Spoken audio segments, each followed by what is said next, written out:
Welcome back. Remember last time we took a little bit of a side detour from our chronological history of Egypt, and we talked about ancient Egyptian magic. I'd like to go back 2 lessons before. And if you'll remember, we were talking about the 20th dynasty. And at the end of that dynasty, something absolutely outrageous for Egyptian history occurred. The high priest of Amun at Thebes, a man named Herihor, wrote his name in a cartouche, indicating that he was king of Egypt. Not only that, he built his own temple at Karnak Temple, dedicated to Khonsu, the son of Amun and Mut. So he's building his own temple. And on the walls of those temples that he put up, on those walls, he is shown the same size as the king of Egypt, who is ruling in the north. So in a sense, he's claiming, I'm king of Egypt also. There are 2 people claiming to be king of Egypt. One is Ramses XI in the north, and the other is our man, Herihor. It's outrageous. Now, how does this happen? Well, the dynasty we're going to look at today, the 21st dynasty, is unique. It's in a sense a tale of 2 cities. We have 2 simultaneous dynasties ruling, one from the north, one from the south. We have the descendants of Herihor, this high priest, calling themselves kings, ruling from Thebes. And in the north, we have a totally separate dynasty, also calling themselves kings. That's why I say it's a tale of 2 cities. Now, many Egyptologists might think, and do think, that what we've got really is warring factions. We've got kind of the Hatfields and the McCoys slugging it out over who is king of Egypt. I'm king, you're king, you know, that kind of thing. No, I don't think so. I think really we have a kind of peaceful coexistence. I want you to bear with me and try to play detective a little bit. What I'd like you to do is, as I describe what happens during this dynasty, actually 2 dynasties, one in the north, one in the south, I'd like you to look for signs that there's really a peaceful coexistence. Let's try it. I'm going to start first with the priest kings of the south. These people are all high priests of Amun, and they are ruling from Thebes. And let's talk about what they do and what their reign is like. Now, as I mentioned, the one who starts this whole thing is Herihor, the high priest who builds his little temples there and puts himself as large as the king, puts his name in a cartouche. Well, he dies before Ramses XI, who is ruling in the north. He's succeeded by another high priest of Amun, Pianch. And Pianch dies about the same time as Ramses XI, just about. But the important thing is, in the south, in Thebes, we have a pattern established. The high priest will take over and call himself king. Now, the next high priest who rules in Thebes is Pinagem, and he's important. He does things. Now, first, how does he become high priest? Well, that's hereditary. You didn't have to have a special religious calling to be a priest. You just had to say the right words, do the deeds. So he can do that easily enough. But how does he become king? Well, if you'll remember, there's a theory that you became pharaoh by marrying the right woman. The heiress theory, that there is a woman who carries in her royal blood the right to be king. So whom does he marry?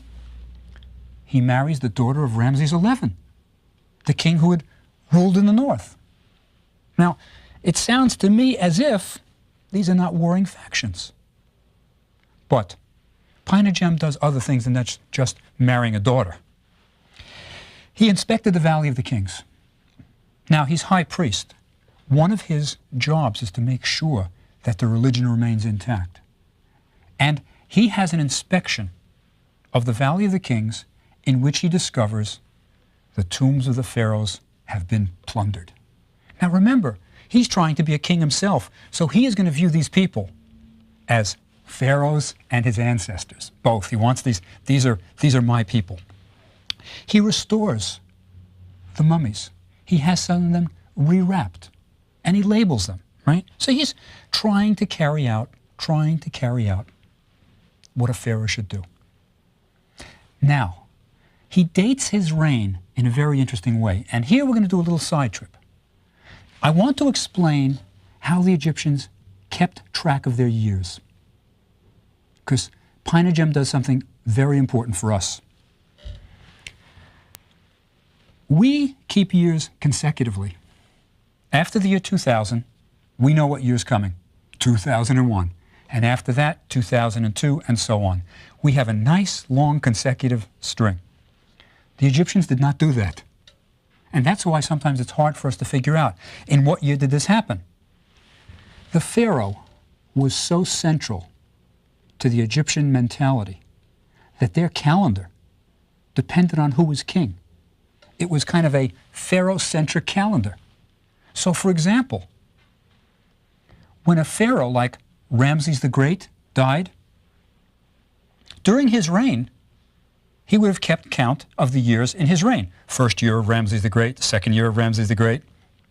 His last year would be the 67th year of Ramses the Great. And if an event took place during that reign, you'd say, month 3, day 1 of the year of Ramses, 67. But what happened when Ramses died? Well, the next year is not year 68. No. The new king, and in this case, remember, the 13th son of Ramses became pharaoh, Merneptah.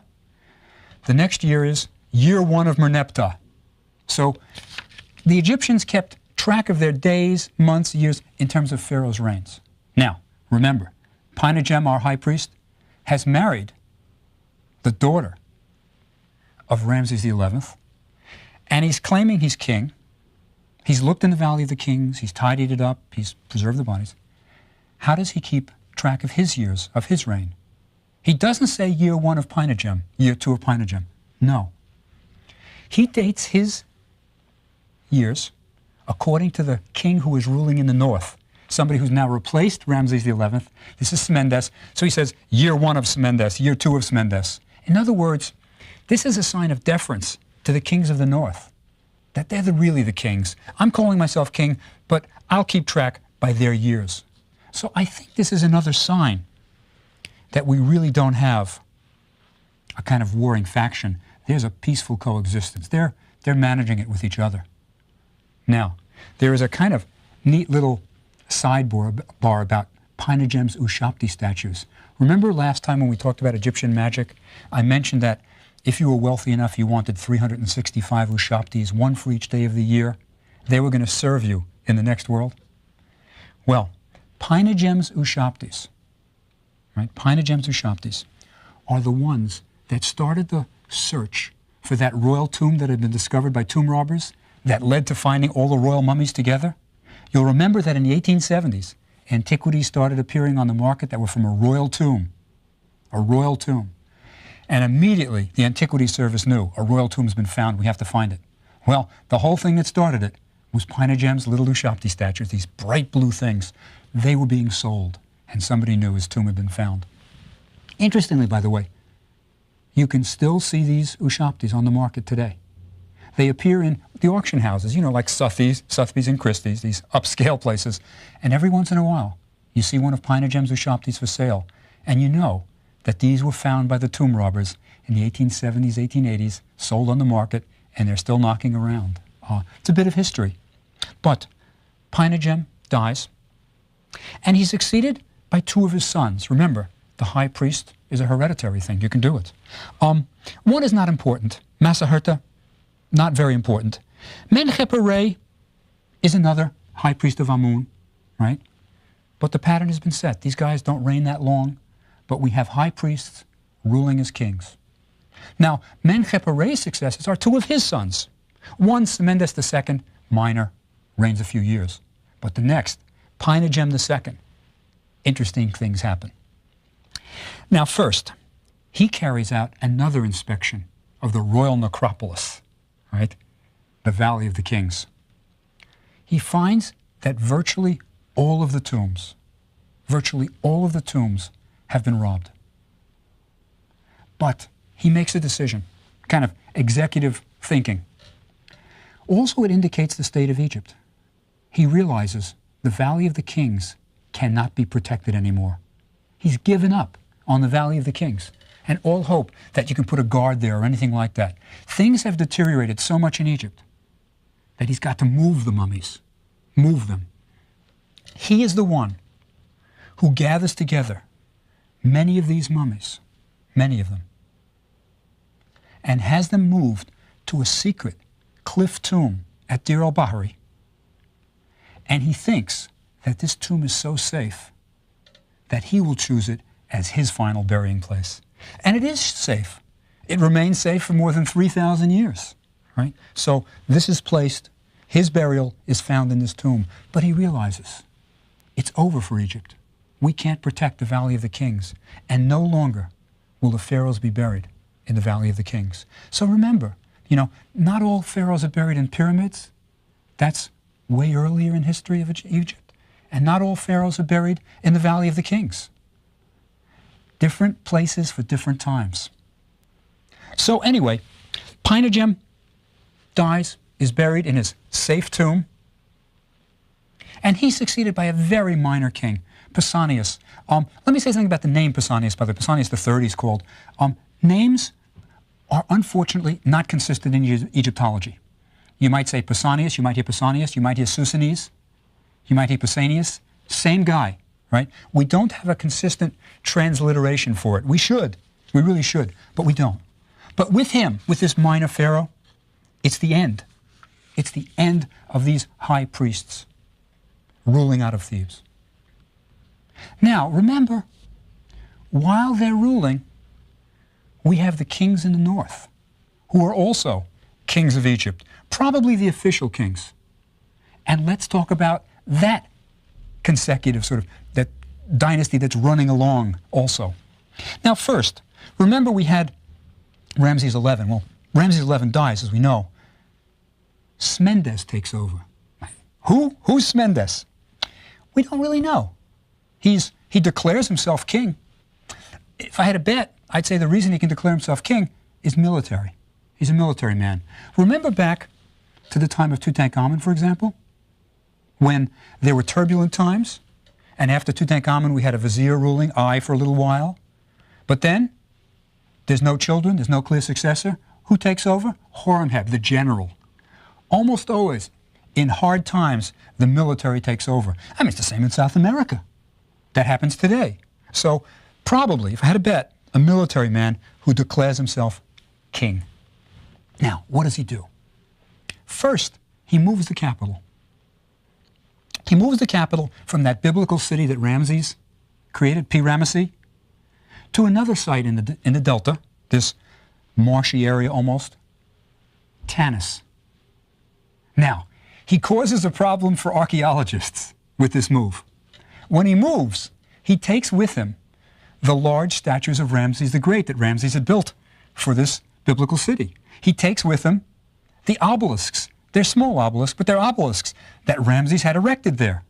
And he brings them to his new capital because he wants to show we're grand, but he may not be able to build everything so quickly. So these are kind of like ready-made, prefabricated city. You know, you take an obelisk, you take a statue, and you got it. Now the problem is, later archaeologists, when they excavated at the new site, Tanis, they found all these statues of Ramses. And they figured, this is the biblical city of Ramses. I mean, it's perfectly reasonable to think you find all these statues of Ramses. Ramses put them here. But no, they were moved, right? But he moves the capital.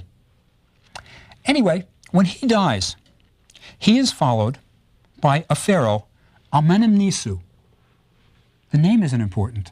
What's really important is, whose son is he? Herihor. Remember that name? That was the high priest of Thebes who started it all in the south by writing his name in a cartouche. So we've got a son of Herihor now sort of being shuffled north to become king, right? To become king. And I think this shows that Thebes in the south and this new Tanis dynasty in the north are cooperating. They're sort of shifting people. Now, he is followed by Pausanias I, right? Also Susanes I, also, right? Any way you want to say it. I will tell you something that's going to tantalize you. I promise I will give you the full details in the next lecture. But let me say this. The tomb of this king, Pausanias I, was found intact. It rivaled Tutankhamun's. I will explain why you don't know about it next time, I promise. But let me tell you something about the burial, just the burial of him. I'll give you the details of the discovery of the tomb later. Let me say what he was buried in, first of all. He's buried at Tanis, right? His new capital. He was buried in a pink Aswan granite, right? Big pink Aswan granite sarcophagus. The lid to that sarcophagus was Merneptah's. Merneptah, the 13th son who became king, right? 13th son of Ramses the Great, who became king. It's kind of curious. Now think about this. Merneptah was buried in the Valley of the Kings. What is this Tanis king, coming later, doing with Merneptah's lid to his sarcophagus? Right? Now, I'll complete the description of his burial, and then I'll tell you how I think he got it, how he got that lid. Inside that sarcophagus, with Merneptah's lid, was another stone sarcophagus, black granite. Inside that was another alabaster one. Inside that was a solid silver coffin. Solid silver. Now, let me say this. Silver, if you'll remember, was more valuable than gold in Egypt. About 3 times. These kings of Tanis were not poor. You know, everybody makes a big deal out of Tutankhamun's golden coffin. This is 3 times as valuable. Silver. And beautiful. And beautiful. Inside that silver coffin was the body of the pharaoh. Badly damaged. Tanis is a moist area. It was basically a skeleton. And even around the bones of the long bones were some aquatic plants. You know, it's kind of vines growing around. Really quite something. But the face of the pharaoh, the skull, was covered with a gold mask. Not unlike Tutankhamun, this burial. Wealthy. These people were not poor. That's the important thing. Now, I promised I'd say, how did he wind up with Merneptah's sarcophagus lid? Well, remember the Deir el-Bahri cache, that when all the mummies were brought together by the high priest and put for safety? That was not the only time that happened. Not the only time that royal mummies came together to be moved. There was another time. And this was another discovery of royal mummies. And let me tell you about this. The excavator was Victor Larrey. Now, Larrey was a strange man. Strange. He was made director of antiquities because the previous director resigned suddenly, Gaston Maspero, to go back to Paris. And Larrey was the man who was there. He was quickly promoted, and he was a little bit above his head. He was a good archaeologist, and he decided to investigate the Valley of the Kings. This is 1898.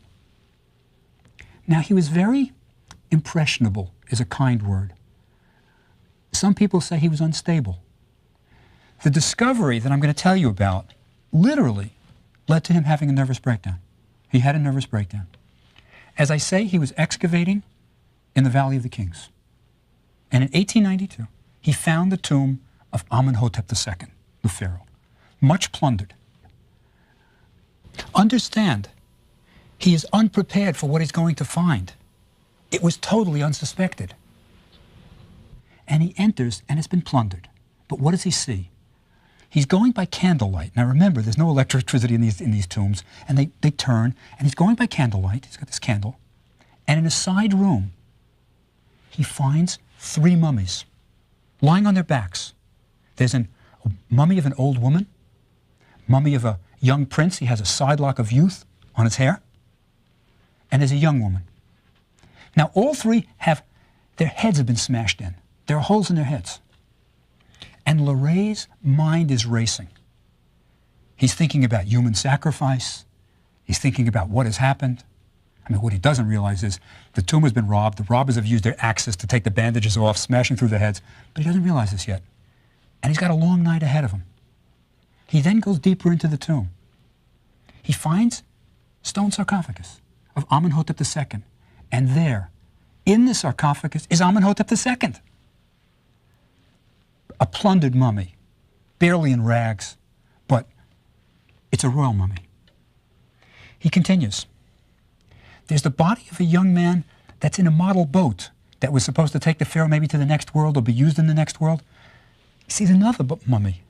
But then he goes to another side chamber. And the side chamber is bricked up with stones. During the time of the 21st Dynasty kings. Now, takes down some of the bricks, peers in. What does he see? Coffins, 9 of them. He removes the stones. He goes inside, climbs over some of them, has a candle, and he blows away the dust on one of them, you know? And he can read a cartouche. It says Ramses. And he's probably not sure which Ramses yet. Is it Ramses V? Is it Ramses VI? Whatever. But it's a Ramses. It's a royal. And he wonders, is this like Deir el-Bahari? Have I found another royal cache of mummies? And he starts blowing the dust off of other mummies. And it's cartouches everywhere. He has found, indeed, another royal cache. Now, in this royal cache is Amenhotep III. Remember the great dazzling king of the sun disk, right? Amenhotep III, one of Egypt's greatest. Also in this cache is the mummy of Ramses the Great's 13th son, Merneptah, who became king of Egypt. Now, remember, I'm telling you this story to explain how a king in Tanis gets the lid of Merneptah. What I think happens is the following. When the high priests are doing these inventories of the Valley of the Kings, of course, they discover the tombs have been plundered. What do? They're moving the mummies to safe places. One place is that Deir el-Bahari cache high in the cliff. Another is the tomb of Amenhotep II. They're going to put them all, so to speak, they're going to put all their eggs in one basket. Put all the royal pharaohs in this side chamber, brick it up, and hope you can protect that one. And it worked. They stayed protected. Now, as you're bringing the pharaohs out of their original tombs, let's take Merneptah. He's buried in these huge sarcophagi, pig-cast one granite. They're not going to drag that to the tomb of Amenhotep II. Everybody will see. It might be too crowded for it. It's only a small side room with 9 mummies. So they leave it. They leave the sarcophagus behind. And they bury the mummy of Merneptah. Now, you've got this really neat sarcophagus and lid. Why should it go to waste? It's shipped north to Tanis for Pausanias to be buried in. And that's how a king in Tanis comes to be buried with the lid of a pharaoh buried in the Valley of the Kings. I think it's a cooperation between the people in the south and Thebes who are overseeing the Valley of the Kings, and the kings who are ruling in the north. But it's quite a burial, Pausanias says. But anyway, these kings were not poor. His son, Amenhotep, right? He was buried at Tanis also. He too had a gold face mask. A beautiful gold face mask. There are other kings of this dynasty. There's Osir Khan the Elder. Hardly anything's known about him. But then we get Siamun. Siamun is interesting. King of Tanis, right? King ruling out of Tanis. He builds at Tanis, a sign that he's got some money, wealth, builds a temple. To whom? Amun, the principal god of Thebes. What you're really getting, in a sense, is Tanis is mirroring the religious capital of Thebes, because the chief god in Thebes is Amun. And he's building a temple to Amun at Tanis. There seems to be a kind of almost mirror image of what's going on here. Now, there's an interesting connection here with the Bible. Because during Siamun's reign, we have a funny phenomenon. Now remember, this is the period when David is fighting with the Philistines, and he unites the tribes of Israel. This is a period when we start to get princesses of Egypt marrying out. Now let me explain what I mean by marrying out. Remember in the good old days of Ramses the Great, when things were really good? Well, Ramses married 2 Hittite princeai, 2 princesses, right? He marries 2 of them. And this is a sign that the Hittite king wants to really be on the good side of Ramses. He's sending a beautiful daughter or 2, and Ramses marries a daughter. Well, for the first time, unheard of, we are getting kings of Egypt sending their daughters out. They are marrying foreigners, right? For example, in the Bible, we have in Kings 1, we got a story. If you remember, Hadad was an Edomite who flees to Egypt. And he becomes in with the Pharaoh, right? He's one with the Pharaoh. And what we're told is, Hadad became a great favorite of Pharaoh. This is from the Bible. Hadad became a great favorite of Pharaoh, who gave him his own wife's sister in marriage, the sister of the great lady. Now, great lady, of course, is the translation of, in Egyptian, it's Hemet Weret, the great wife, the great wife. So actually, his queen's sister is given to an Edomite to marry. This is a big deal, because she is eventually going to leave the country with her husband. And to send an Egyptian, out of the country was not an easy thing to do. David's son Solomon, he marries an Egyptian princess. So what we have here is a kind of almost reversal of power. It's like, everybody wants to have a favorable trade balance. This is a reversal. We're getting Egypt's princesses going out of Egypt, whereas in the old days you got the foreign ones coming in for the king of Egypt to marry. Now, the dynasty ends with Pausanias II, who, a minor king again, a minor king. And what we've had are two dynasties, I think, peacefully coexisting. They exchange family members. They send granite sarcophagus lids north for one. It's not the warring Hatfields and McCoys that a lot of people think. But there's an interesting sidebar to what these, remember the high priests of Amun in the south? There's an interesting sidebar to one thing they did. And I want to tell you, because it's just a wonderful story. When they gathered together the bodies in the tomb of Amenhotep II, and remember Victor Loret, when he was in there, saw three bodies, an old lady, a prince with the sidelock of youth, and a young woman. Well, they're unidentified. They've been robbed. Any jewelry is taken off. Unidentified. Everybody thought they would remain unidentified forever. Maybe not. When these priests preserve these bodies, they may have really been preserving the grandmother of Tutankhamun. And let me tell you why I say that. The older woman, who became known as the Elder Lady around the Egyptian Museum in Cairo, because she was the old lady, but nobody knew who she was. She was called the Elder Lady. She had one arm, her left arm, placed across her chest. That is a sign of royalty, usually royalty. And during the 18th dynasty also, it's a sign of royalty. An Egyptologist looked at this and said, this woman's probably royal. That makes sense. It's a royal tomb. You have all these mummies of kings around. And the question then became, who's missing? Which royal lady, elder lady, would be missing? Now remember, in this tomb was Merneptah, we know that, but also Amenhotep III. And his wife, Queen Tai, she's missing. Now, is it possible that this woman is really Queen Tai, who, if you'll remember, would be the grandmother of Tutankhamun? She is the mother of Akhenaten, who is probably the father of Tutankhamun. Is there any way we can prove that the elder lady is Queen Tai? Well, the answer is probably. In Tutankhamun's tomb was a small coffinette, and it had on it the name of his grandmother, Queen Tai. In the coffinette was a little gold statue, but also a lock of hair of Queen Tai, a keepsake of Grandma, right? Because he could keep that. He couldn't talk about his father, the heretic pharaoh, but he could keep Grandma's hair. So there's a lock of Queen Tai's hair. Now, hair is very much like fingerprints. It's unique. In a sense, based on the principle you are what you eat, the chemistry of everybody's hair is different. And it can be analyzed, and we can match hair samples. Is it possible that the hair on the elder lady matches the hair on the lock of hair from Tutankhamun's tomb? Jim Harris, he's actually an orthodontist, not a full-scale Egyptologist, but a very good researcher.